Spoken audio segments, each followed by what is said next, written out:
Welcome to VMware vDefend Security for VCF 5.x. This is the module on security operations. My name is Chris McCain. I am a director at VMware by Broadcom, and I work specifically in the application networking and security division. We're going to start off talking about day two operations. We have some native tools built into our application platform that will allow us to capture metrics coupled with security intelligence to get a rich set of data about what's going on in our environment. But beyond the native tools and beyond the application platform tools, there's also ARIA operations for networks and ARIA operations for logs. Those products are part of the packaging that you get with your private cloud when you buy the full VMware Cloud Foundation stack. So our focus here in this module is to look at monitoring, alerting, and troubleshooting that we have access to natively in our vDefend architecture. So we've seen previously there's a management plane, there's the control plane, there's the data plane. The cloud management platform is where we can get our automation, our cloud services manager, our container plugin, all of our vCenters connecting into NSX Manager, our manager appliance or our manager cluster. So we have access to this information both in the UI as well as being able to extract information via API. If we look at the manager having access from some external CMP to create automation or perform automation with Ansible or Terraform or Python or Go or whatever tool you would like to use, all of that, the entry point is through that manager. The manager has the ability to interact with other management components. So the container plugin, vCenter server, if we're looking at specific technologies from VMware, there's the ARIA automation. There's the ability for vCloud Director to integrate and operate with our manager as well. The control plane we know maintains and propagates dynamic state data. And then, of course, our data plane with our transport nodes. This is the layer where all of our workloads are hosted by the hypervisor, the VMs, the containers, and our switch data plane traffic occurs. All right, well, what do we get with our vDefend and what other options do we have? And you put those two together and you get kind of a full set of options for monitoring and alerting. And here's a little comparison. So using the vDefend dashboard, this is a built-in feature. Updates happen every 3 minutes, historical data for the past 10 minutes. There's no auto notifications here. It's just a real-time dashboard. The alarm or event framework, built-in push-pull, updates immediately, historical data for up to 8 days, no auto notification. SNMP traps, this is a push, happens immediately. It's user-defined, there is notification capability. Using the API as a pull, where you can grab the data on demand. Historical data, not so relevant to the API itself, but you're pulling the data out of the vDefend platform. And auto notification, not really applicable. However, you can use this API to pull data or to apply configurations at whatever interval or in response to whatever you may want to do. So the automated capability with the API is really only limited by the imagination.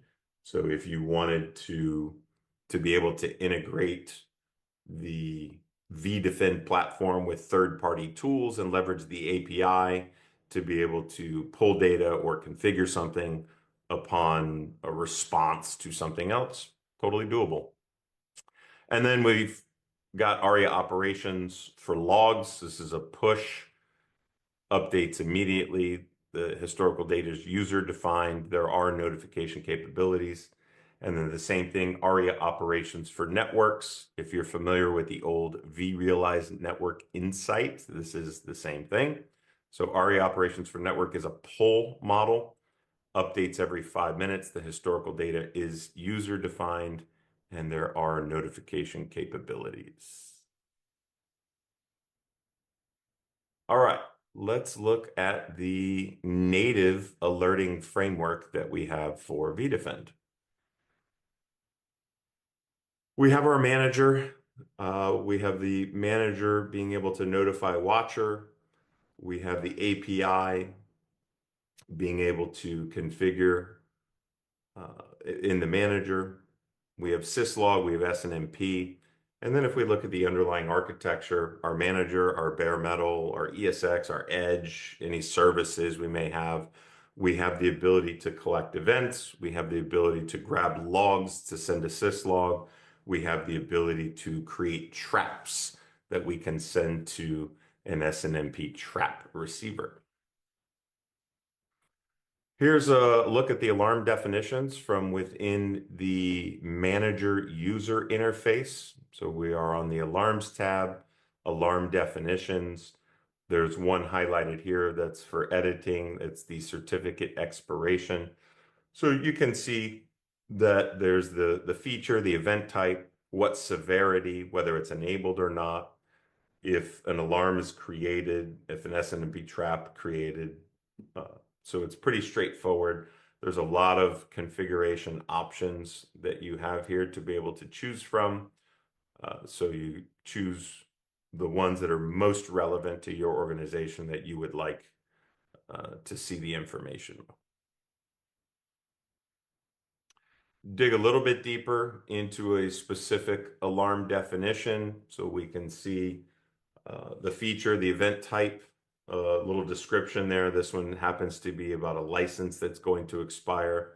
We have the severity, and then of course, we have whether or not we're enabling this.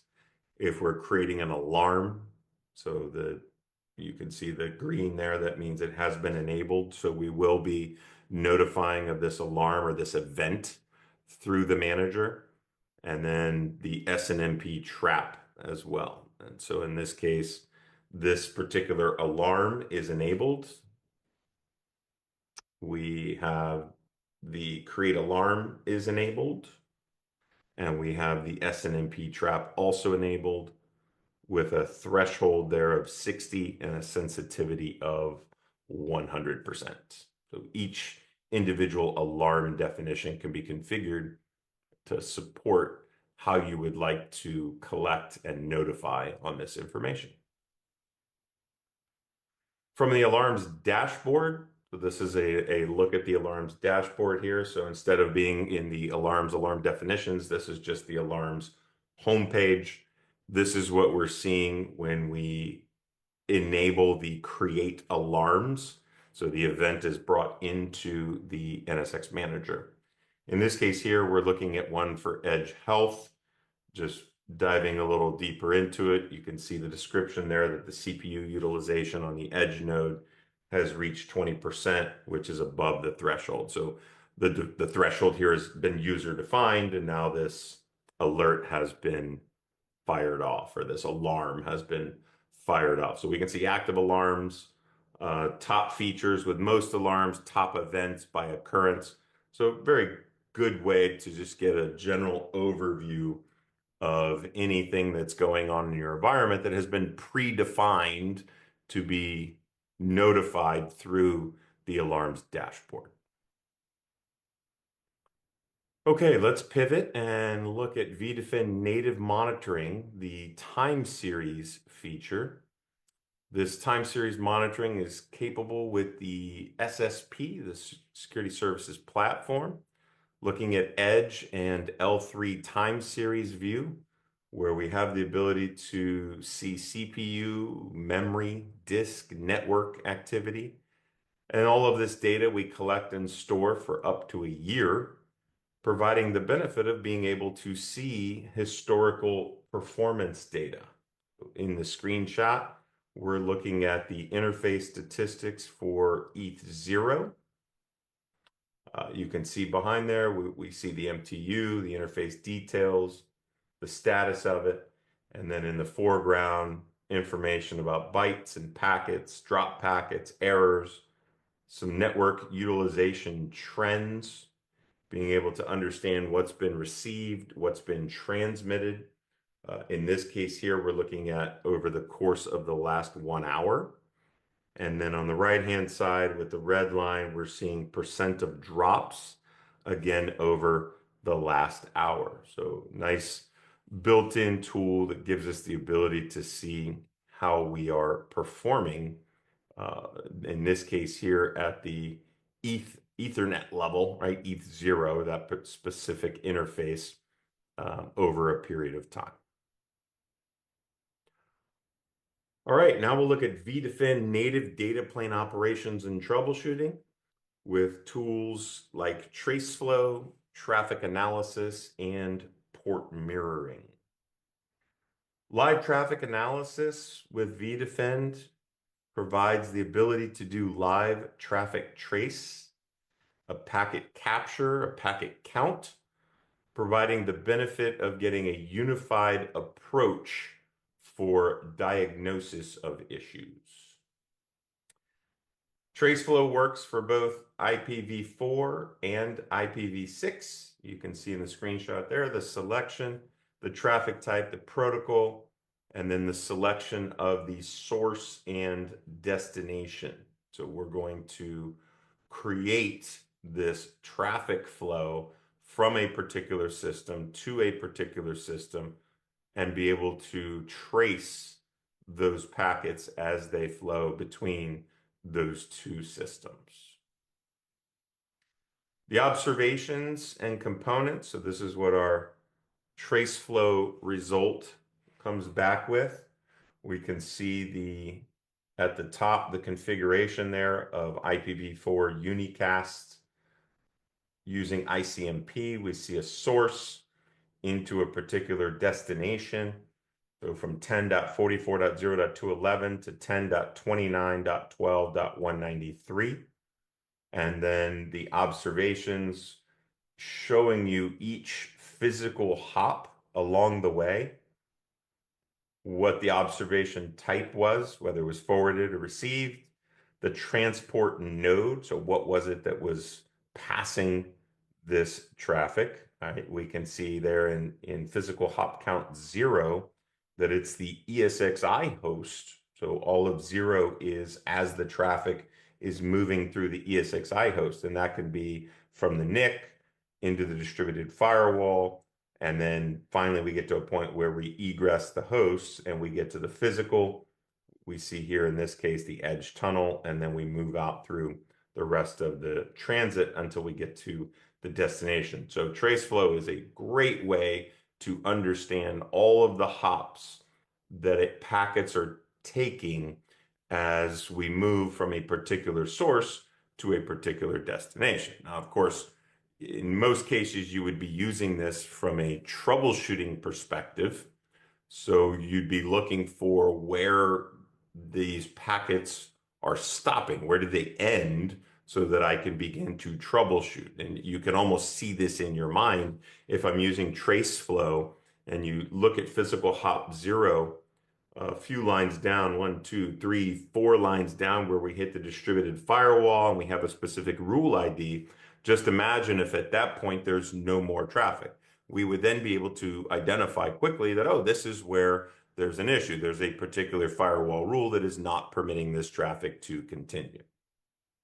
In the case here, the screenshot we're looking at, obviously these packets went through the hypervisor, were allowed based on the DFW, egress the host, and continued on. Do they stop? Well, the screenshot doesn't tell us that.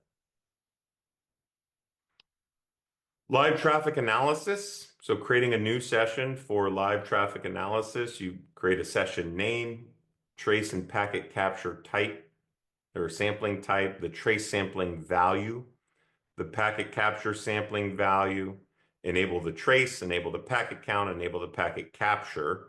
So just the richness of data that you're getting here, how much information do you want to see? And then choosing a source and destination. In this case, we've got two virtual machines, the AppVM 20.10 and the DBVM 30.10, each of them sitting on a host. Just looking at the host quickly, looks like they are on the same host, and we are trying to hit or egress from a specific virtual network adapter to a specific virtual network adapter.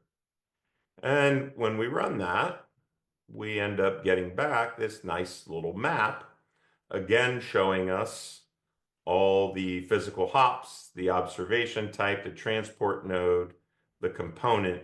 So visually now we have this map seeing AppVM 2010 to DBVM 3010. In this case here, it's connected to SegApp VLAN 20, and then SegApp VLAN 20 is going to a tier 0, and then from the tier 0 to the SegDB VLAN 30, from there moving into the particular virtual machine. So a great way to just have a picture, right? Picture's worth 1,000 words, but having a picture that shows you this. Now, also notice in the top right that we can download the PCAP files.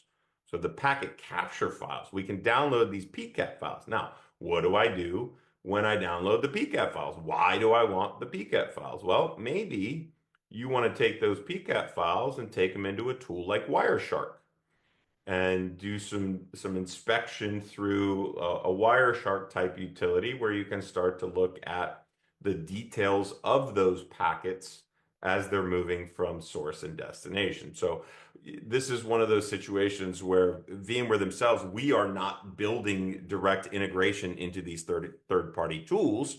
There's no work being done between us and Wireshark, but we're giving you the ability to export our data that we have a really good position for collecting this data and giving it to you in a format that allows you to take it to a third-party tool that you might use commonly to do troubleshooting and analysis. And then finally, we've got our port mirroring. So remote L3 span, also called encapsulated remote mirroring, mirrors packets from various distributed ports to the IP address of a remote destination across L3 boundaries through an IP tunnel. So the logical span mirrors traffic on the source ports to a destination port on the same logical switch overlay. So remote, taking this data that's going through a port and sending it to some other location, right, across an L3 boundary, whereas the logical span is on the source port to a destination port, but it's on the same logical overlay switch. So these are the two options that we have for port mirroring. And if we take a look at our user interface for port mirroring, we can see we're going to provide a name, the profile type, the direction. You can add in filters. So at the bottom there, when I click on filters, I can add a new filter, specify the TCP protocol there, the source IP of 20.10, the destination IP of 30.10. Of course, they're the same ones we just used. And now here, we're looking at all the traffic through these particular ports and then capturing that information to be able to look at. So various options that we have built into vDefend to be able to analyze and troubleshoot and understand how traffic is flowing and how it's impacted by the security policies that we are building in the enterprise.